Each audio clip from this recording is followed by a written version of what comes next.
आज आपण बघणार आहोत 10th standard chapter number 2 Pythagoras theorem. यातले भरपूरसे क्वेश्चन बोर्डाला विचारतात, तर ट्रिक्स कशी लक्षात ठेवायची बघा. फर्स्ट हा राईट अँगल ट्रायंगल आहे, पण तुम्ही प्रॉपर्टी यूज करा पायथागोरस थेरमची. पायथागोरस थेरम काय मिळणार? AC square means hypotenuse square is equal to height square plus base square. Second property बघा, प्रॉपर्टी ऑफ 30, 60 अँड 90 ट्रायंगल्स आहे. आता यामध्ये बघा एक ट्रायंगल गिवन आहे आणि अँगल आहे 30 आहे, 60 आणि तुमचा राईट अँगल आहे. ठीक आहे. आता फाइंड आउट करायचे opposite sides of angle 30 degree. ह्या 30 डिग्रीच्या अपोजिट साईड कोण आहे? MN आहे. पेपरला एक्झाम्पलमध्ये नाव वेगळं असू शकतं, यामध्ये साईडचं नाव MN आहे म्हणून मी MN is equal to 1/2 into hypotenuse घेतलं. नेक्स्ट आहे opposite sides of angle 60 degree. 60 degree समोरची कोणती साईड दिसते तुम्हाला? LM, म्हणून LM is equal to √3/2 into again hypotenuse. बघा इथे पण हायपोटेनियस, इथे पण हायपोटेनियस आहे. आता आपण चेक करू 45 डिग्रीमध्ये opposite sides of angle 45 degree. 45 बघा तुम्हाला अँगल C मध्ये पण आहे आणि अँगल A मध्ये पण आहे. मीन्स जी AB आणि तुमची BC आहे ती साईड कोणती? तुमची इक्वल साईड आहे. म्हणजे या दोघांचा कॉमन फॉर्म्युला असेल तो असेल 1/√2 इंटू हायपोटेनियस. बघा ह्या पायथागोरसमध्ये प्रत्येक ठिकाणी हायपोटेनियस यूज केलेला आहे. 30 डिग्री असेल तरीही हायपोटेनियस यूज करा, 60 असेल हायपोटेनियस, 45 असल्यावर पण हायपोटेनियस. फक्त लक्षात काय ठेवायचं? 30 डिग्री आलं तर 1/2 घ्या, 60 डिग्री आलं तर √3/2 घ्या आणि 45 डिग्री आलं तर 1/√2 घ्या. नेक्स्ट आहे पेपरला एक्झाम्पल असतं 2 किंवा 3 मार्क्सला. फाइंड करायला विचारतात, एक तर जॉमेट्रिक मीनने सॉल्व करा किंवा असा शब्द असतो परपेंडिक्युलर. जर असं काही मिळालं तर डायग्राम दिलेली असते, डायग्रामवरून तुम्ही समजू शकतात की पेपरला एक्झाम्पल कसं सॉल्व करायचं. आता बघा ही जी PR आहे, PRला एक लाईन, यावर एक लाईन परपेंडिक्युलर होती QN. यावरूनच समजते की इथं आपल्याला 101% जॉमेट्रिक मीनचा फॉर्म्युला यूज करायचा आहे.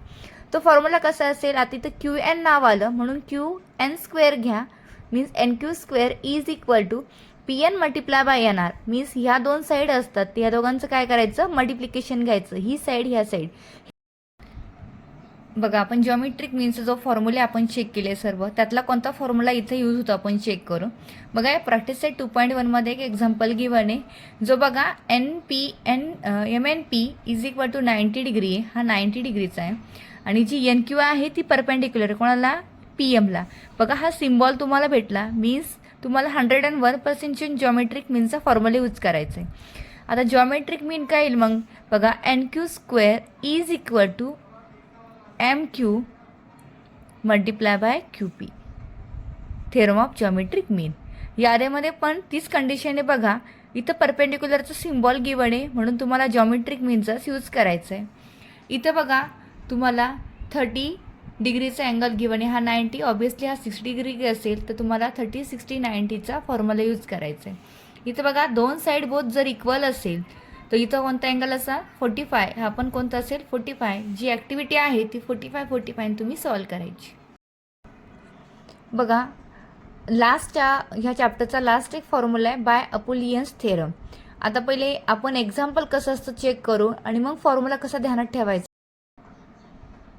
बघा आता आपण एक्झाम्पल बघू. बघा in triangle PQR point S is a mid point आणि QR नाव असतं मेडियन. हे दोघं जर नावं पेपरला दिसले तर समजून घ्यायचं आपल्याला अपोलियन्स यूज करायचं आहे. ठीक आहे. अपोलियन्सचं थेरम बघा काय येईल मग? ट्रायंगल PQR असं एक ट्रायंगल ड्रॉ करणार मी, PQR, आणि S is a mid point. Yes mid point आहे कोणत्या? ऑन साईड QRला. ह्या QRच्या यस काय तुमचा मिड पॉईंट आहे. मिड पॉईंट मीन्स काय? जो तुमचा हा QS असेल, QS आणि SR कसे असणार? इक्वल असणार. क्लिअर इथपर्यंत? बघा PQ गिवन आहे, PR गिवन आहे, PS गिवन आहे, कारण फाईंड QR करायचा. हा टोटल QR किती असेल? बघा तुम्हाला PQ गिवन आहे, ही साईड गिवन आहे 11, नंतर PR गिवन आहे, ही 17 गिवन आहे, PS गिवन आहे, बघा ही PS गिवन 13. तर फाइंड आउट करायची QR. पहिले आपण QS फाइंड आउट करणार, मग QSच्या डबल जर केलं तर आपल्याला SR मिळणार. आता फॉर्म्युला ध्यानात कसा ठेवायचा बघा. असा एक ट्रायंगल ड्रॉ केला होता. पहिले लक्षात ठेवायचं PQ square plus PR square is equal to 2 times 2PM square plus 2QM square. Means काय मिळणार बघा तुम्हाला? NQ square is equal to MQ multiply by QP. Clear? इथे बघा तुम्हाला 90 डिग्रीचा गिवन आहे आणि राईट अँगल ट्रायंगल आहे. इथे तुम्हाला फाय गिवन आहे, 4 पण देन फाईंड पी क्यू. ही पी क्यू तुम्ही इथं हायपोटेनस प्रॉपर्टी यूज करा. मीन्स हायपोटेनस काय, hypotenuse square is equal to height square plus base square.